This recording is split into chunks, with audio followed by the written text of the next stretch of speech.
ساکنان ناحیه واسه 21مین سالگرد وحدت ملی را با برگزاری کنفرانس و چهاربینی‌های فرهنگی در سطح بلند تشکیلاتچی دایر نمودند.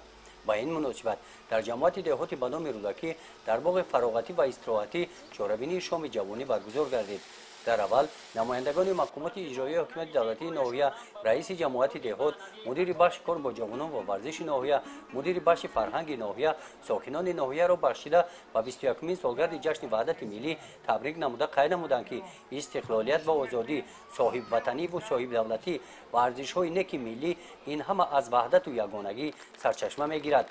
در این روز خاطرمان مهم و تاریخی برای مردم شریف تاجیکستان عزیز سلامتی و سربلندی، اقبال نیک، خانه آباد آرزو نمودند. این چهاربینی با برنامه ایدانه، سرود و رقص‌های جالب، قرائت شعرها در وصف وطن مادر، وحدت و یگانگی خاطر صدها نفر ساکنان این جماعت دهات و ناحیه را شاد گردانیدند. برنامه ایدانه بخشیده به 21مین سالگرد وحدت ملی را در این جماعت دهات این نوبت کارمندان بیمارخانه مرکزی جماعت دهات با تیاری و آمادگی همه‌جانبه گذرانیدند. رقص و سرودهایی که در این برنامه پیشکش تماشابینان نمودند، اجرا کنندگان آن کارمندان ساحه طب هستند.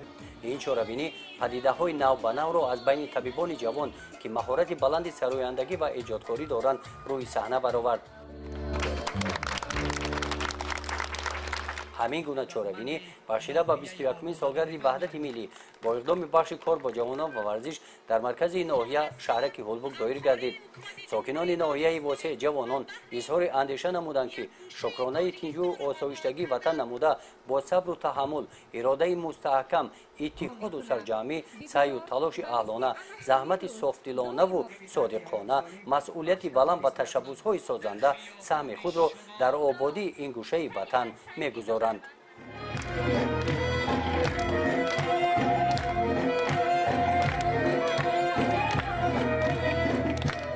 گزارش خواجه نظری خدای نظر ظهورов از ناحیه واسع برای برنامه اطلاعاتی نوید.